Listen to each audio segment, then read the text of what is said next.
At 4,730 feet, 15 miles short of the Nevada state line, this road reaches the highest point on the entire drive between Los Angeles and Las Vegas. There's no gas station up here. For long stretches on either side, there's no cell signal either. And if you cross this summit after dark, on a weekend night in July, with the asphalt still breathing the day's 105-degree heat back into a black desert sky, you are, according to federal crash data published in 2025, on the deadliest stretch of interstate highway in the entire United States. You've probably driven it.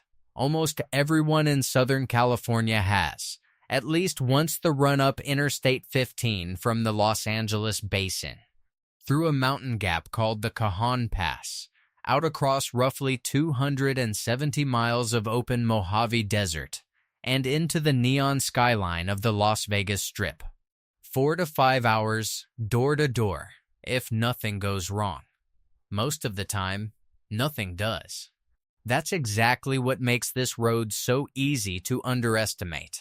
If you're watching this from Los Angeles, from Las Vegas, or from anywhere along that stretch of desert in between, I want to know something. Have you made this drive after dark? Type it in the comments when we get there. Because by the end of this video, I don't think you'll look at that highway the same way again. And if you're the kind of person who likes learning what's actually hiding behind the roads this country drives every day without a second thought, subscribing costs you nothing, and it helps this channel keep finding stories like this one. Now, back to the desert. The road you're driving didn't start as a freeway. It started as a rumor of one. In the early 1910s, before Nevada highway signs existed and before Las Vegas was much more than a railroad watering stop, a promoter named Charles Bigelow began pushing for an all-weather road connecting Los Angeles to Salt Lake City by way of the Mojave. They called it the Arrowhead Trail, and in 1916, Bigelow led an expedition across it with members of the newly formed Auto Club of Southern California, a Los Angeles Times reporter, and a Nevada state senator riding along. It took them 2 full days to cross the desert that you now cross in an afternoon. 2 days, in open cars, on unmarked dirt. Through the same heat and the same emptiness that still define this drive today, except back then, there was no gas station waiting on the other side, and no guarantee of finding one at all. The Arrowhead Trail was rough, mostly dirt, and largely unmarked. It entered Nevada near what's now the town of Primm, ran as a dirt track to the settlement of Jean, and rolled into Las Vegas along a road that became 5th Street, the same corridor that today carries the name Las Vegas Boulevard. In 1926, the Arrowhead Trail was formalized into U.S. Route 91, paved and widened over the following decade so that a full-day crossing eventually shrank to a matter of hours. Decades later, it became Interstate 15. The bones of the road you're on tonight are almost 110 years old. The speed at which people now drive them is not. The first real test of that road is only 45 miles outside Los Angeles, and it's the one part of this trip that even seasoned drivers respect. It's called the Cajon Pass, the gap the interstate cuts through the San Bernardino Mountains to climb out of the Los Angeles basin and onto the high desert plateau. Interstate 15 crests here at a signed elevation of roughly 4,260 feet at a location called Cajon Summit. On the way up, in a loaded car with the air conditioning fighting a losing battle, you'll feel your engine start to strain. On the way down the direction you're in when you're driving toward Las Vegas, the interstate drops via a sustained 6% grade for about 4 miles. Truck speed limits drop to 45 miles an hour on that descent. Passenger cars are still permitted 70. A runaway truck ramp sits on the shoulder roughly 2.5 miles down the grade. Built for exactly the failure mode this stretch of road is famous for. a fully loaded semi losing its brakes on the way down. This is not a hypothetical risk built into the signage as a formality. In May of 1989, a Southern Pacific freight train, following almost the same alignment through the pass, lost control on the descent. Derailed at more than 100 miles an hour on a curve rated for 35, and struck a residential neighborhood in San Bernardino, killing the train's engineer, its conductor, and 2 people asleep in their homes. The interstate and the railroad share the same problem. A grade steep enough that gravity, not the driver, ends up in charge. Today, this corridor moves an estimated 30 million tons of freight a year and is one of the busiest truck corridors in the western United States, carrying cargo straight from the ports of Los Angeles and Long Beach into the interior. On any given afternoon, you are sharing this narrow mountain cut with more loaded 18-wheelers than almost anywhere else in the state. Running alongside the interstate in the same narrow gap through the mountains, freight trains climb and descend the pass as well as many as 150 of them a day, part of the reason rail fans still travel here just to watch. The interstate and the tracks were never really 2 separate stories. They're the same story, told twice, in 2 different kinds of vehicle, both of them fighting the exact same grade. And then there's the fog. Cajun Pass sits where cool marine air from the coast collides with the dry heat rising off the desert floor, and the result, on the wrong morning, is a wall of white that can drop visibility to 50 feet without warning. On January 16, 2019, that fog triggered a chain reaction crash involving roughly 19 vehicles near the summit, injuring about 35 people. Conditions were so thick that rescue helicopters couldn't fly, and ambulances had to carry the injured out by road instead. On the morning of May 2nd, 2025, it happened again. 5 vehicles collided near mile marker 25. In fog that EP logged at 50 feet of visibility, leaving 6 people with injuries to the head, chest, back, arms, and legs. These aren't freak one-time events. They're a pattern. Drivers crest the summit doing 70 miles an hour in clear air and descend directly into a fog bank they never saw coming sometimes with the sun still shining behind them. In another Cajon Pass fog pileup, a big rig came up on slower traffic ahead, jackknifed trying to avoid it, and swept roughly 30 more vehicles into the resulting chain reaction. Conditions that morning were so thick that rescue helicopters couldn't get a spotter aircraft into the air at all, and ambulances had to work the wreckage on the ground, alone. In another well-documented incident at the Cajun Junction interchange, more than 20 vehicles piled up within minutes after a single driver braked hard because the rising sun was directly in their eyes. Fog, glare, grade, weight, all 4 collide in the same 6-mile stretch of mountain road, and they don't care whether it's noon or midnight. North of the pass, the road stops climbing and starts stretching. This is where the character of the drive changes completely. You come down out of the mountains into Victorville, then Hesperia, then out across open desert toward Barstow, and the California Highway Patrol has specifically flagged the corridor between those 2 cities as one of the state's most dangerous, citing hundreds of documented potholes and long sections of uneven pavement layered under a highway that was never built for the volume it now carries. On an average day, more than 200,000 vehicles move through this stretch of San Bernardino County alone, most of them making the same round trip you are, Los Angeles to Las Vegas and back. Past Barstow, past the old mining town of Yermo, the road goes almost perfectly straight for long enough that your mind starts to drift, whether you want it to or not. The desert doesn't offer curves to keep you alert. It offers monotony, heat shimmer, and a horizon that doesn't change for 20 minutes at a time. Caltrans officials who've studied this corridor for years put it plainly. It's a straight route through open desert where you can see for miles, so people speed up, and they stop paying attention. That single sentence is closer to the actual cause of death on this road than almost anything else you'll hear tonight. And after dark, the desert plays one more trick on you.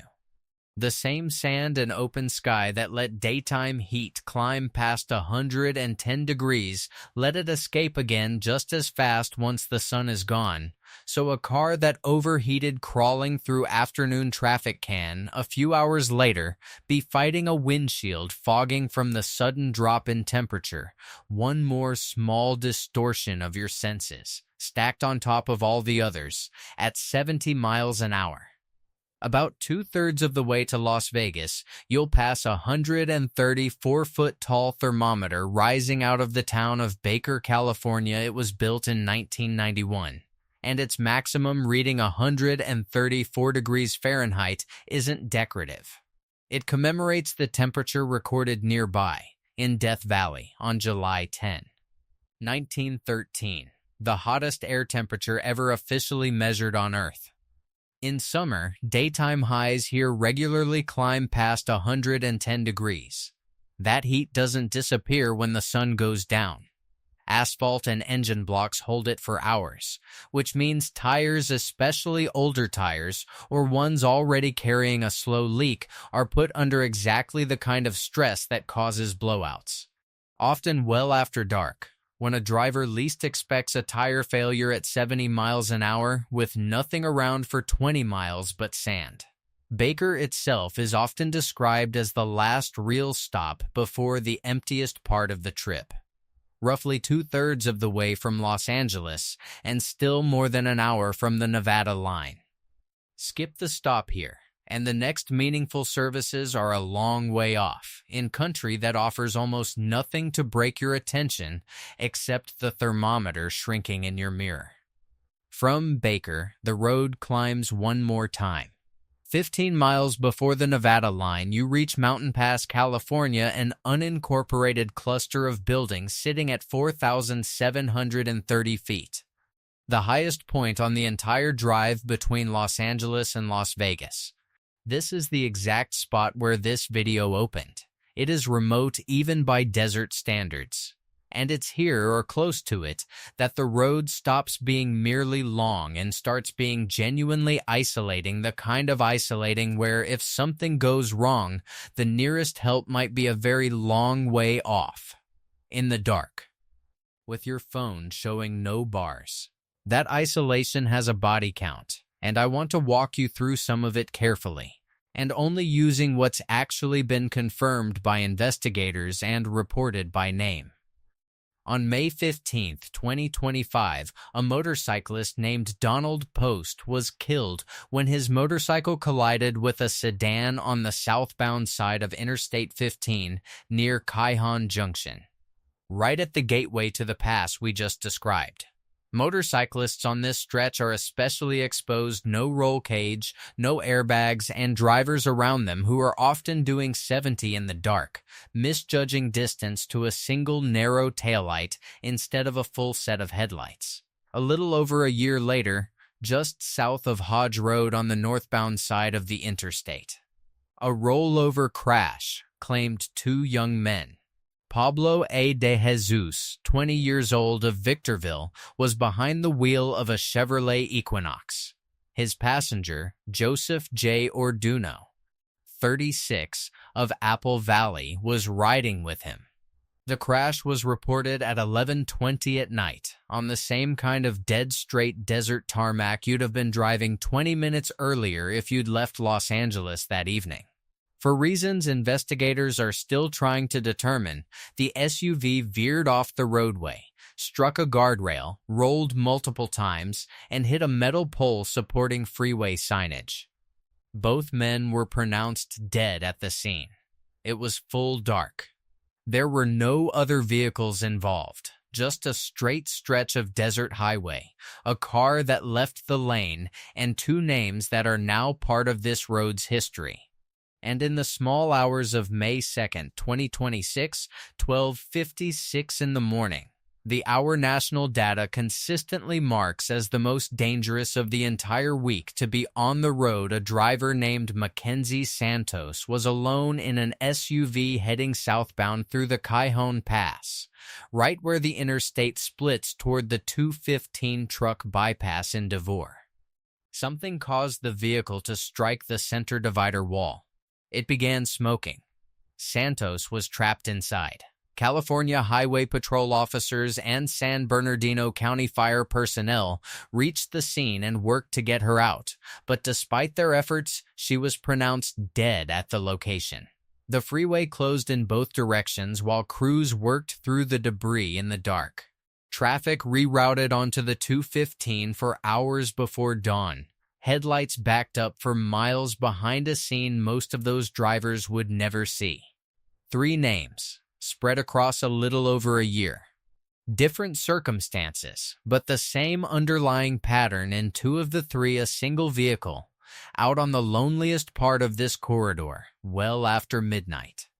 With no other car involved and nothing around for miles to catch a mistake before it became permanent.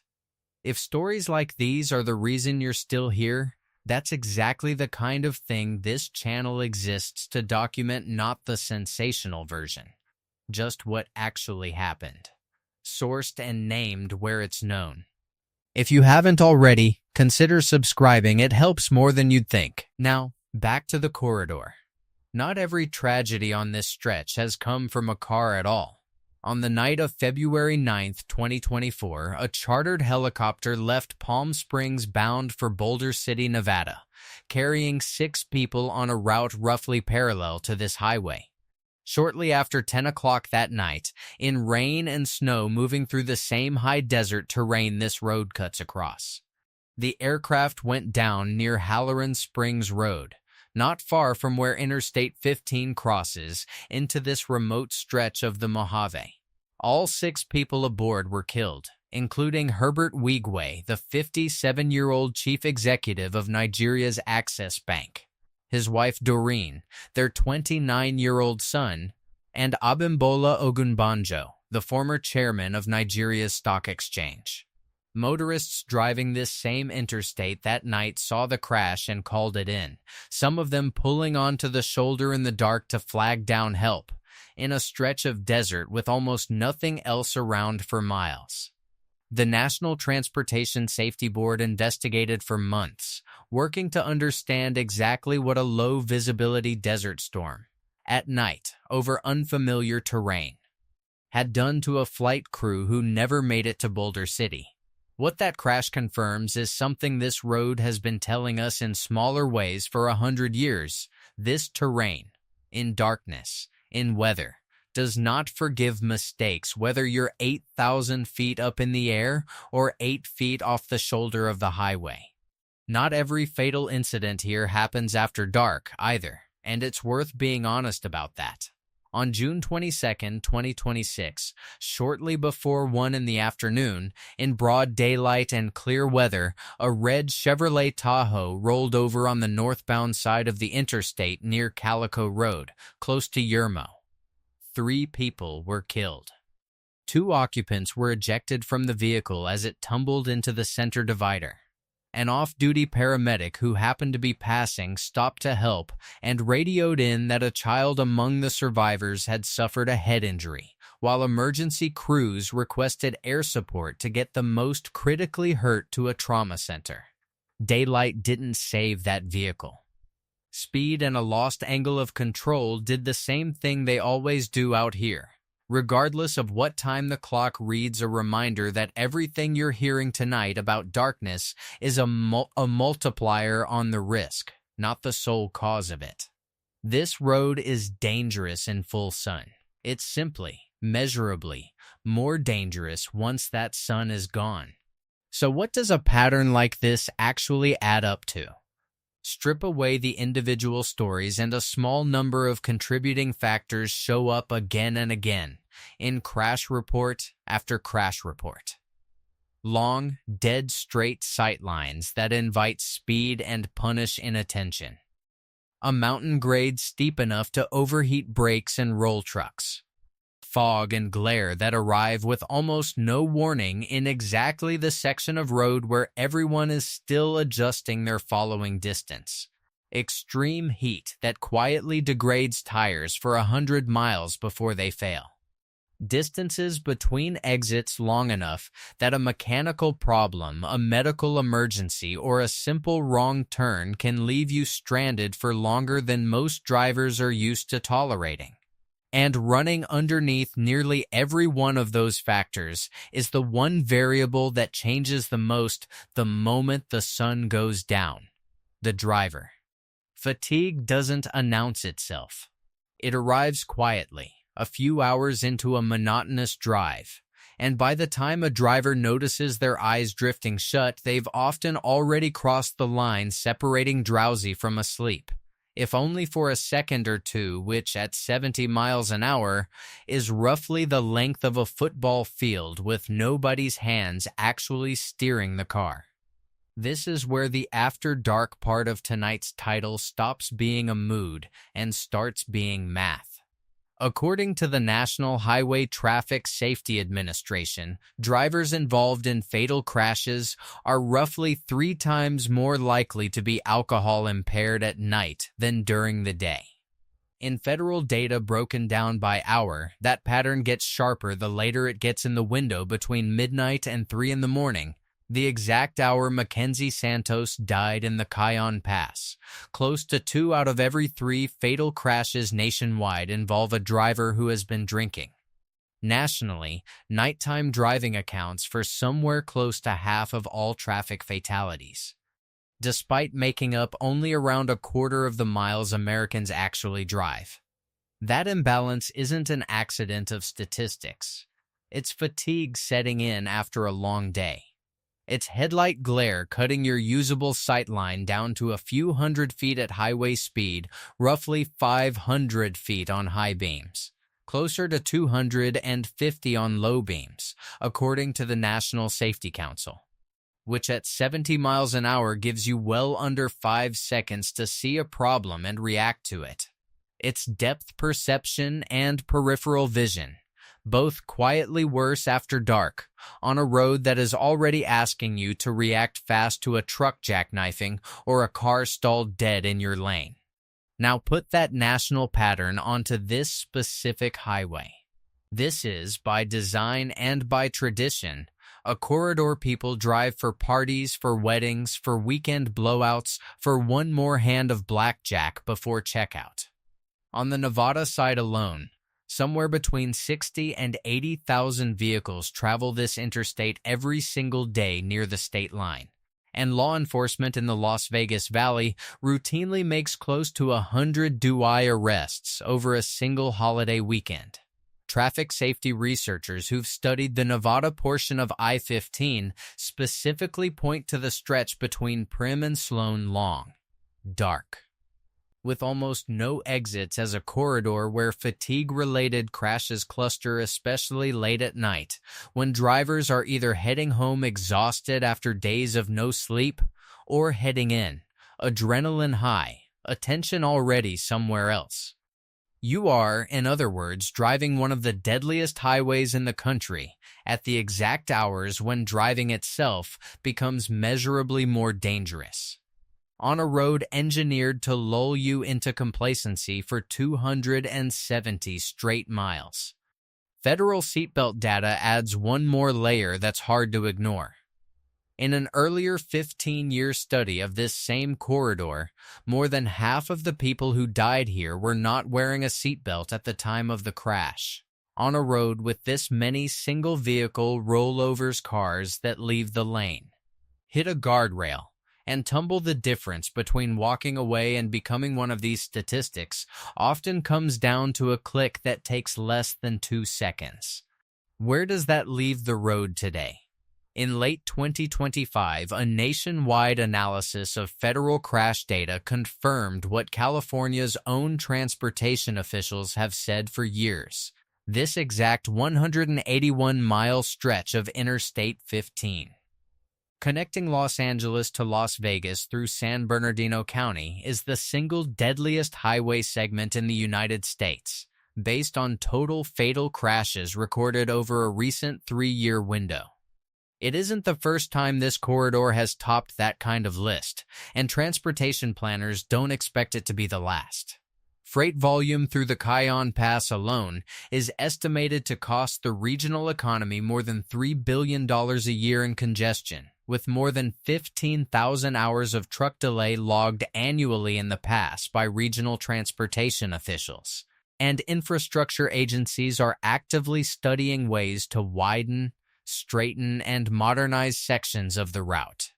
Runaway truck ramps are inspected and cleared. Guardrails get replaced.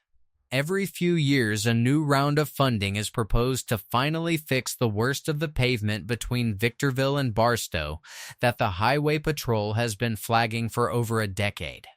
There's even a planned high-speed passenger rail line Brightline West mapped to roughly follow this same historic corridor from Southern California into Las Vegas, offering for the first time in 100 years an alternative to driving it at all.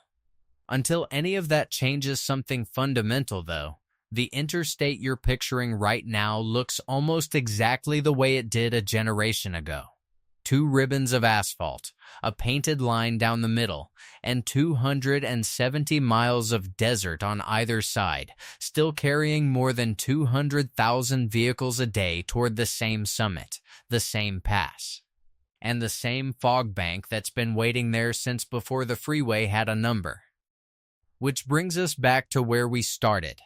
4,730 feet above sea level, 15 miles from the Nevada line, at the exact point where the last of the daylight disappears behind Clark Mountain to the north, and the only light left on the road is whatever your own headlights can throw in front of you. No gas station, no signal, just you, 70 miles an hour. And a couple hundred more miles of a highway that a nationwide analysis of federal crash data has already ranked, in writing, as the most dangerous one in the country. People make this drive every single day and arrive just fine.